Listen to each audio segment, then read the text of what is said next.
राधे राधे दोस्तों, कैसे हैं आप सब। आज हम सुनेंगे कहानी जैसे को तैसा।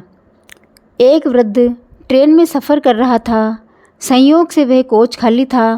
तभी 8-10 लड़के उस कोच में आए और बैठकर मस्ती करने लगे। एक ने कहा चलो जंजीर खींचते हैं।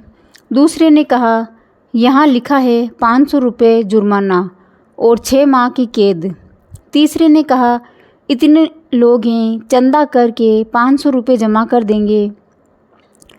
चंदा इकट्ठा किया तो 500 की जगह 1200 रुपये जमा हो गए, जिसमें 200 के 3 नोट, 2 नोट 50 के, बाकी सब 100 के थे।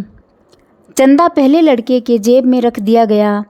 तीसरे ने कहा जंजीर खींचते हैं, अगर कोई पूछता है तो कह देंगे बुढ़े ने खींचा है, पैसे भी नहीं देने पड़ेंगे। तब बुढ़े ने हाथ जोड़ के कहा बच्चों, मैंने तुम्हारा क्या बिगाड़ा है, मुझे क्यों फंसा रहे हो।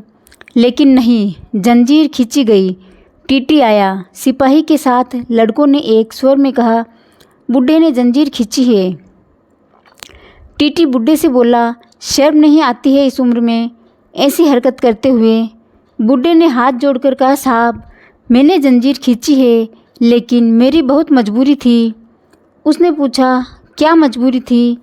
बुढ़े ने कहा मेरे पास केवल 1200 रुपये थे, जिसे इन लड़कों ने छीन लिए और इस पहले लड़के ने अपनी जेब में रखे हैं, जिसमें 200 के 3 नोट, 2 नोट 50 के, बाकी सब 100 के हैं। अब टीटी ने सिपाही से कहा इसकी तलाशी लो।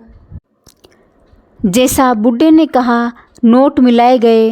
लड़के के जेब से 1200 रुपये बरामद हुए, जिनको वृद्ध को वापस कर दिया गया और लड़कों को अगले स्टेशन में पुलिस के हवाले कर दिया गया।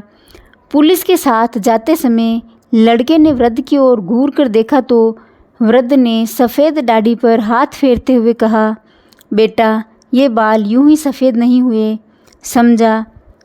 इस कहानी से हमें यह शिक्षा मिलती है जैसे को तैसा। दोस्तों, आपको ये कहानी कैसी लगी कमेंट बॉक्स में बताएं और इस कहानी को लाइक, शेयर और सब्सक्राइब करें। धन्यवाद।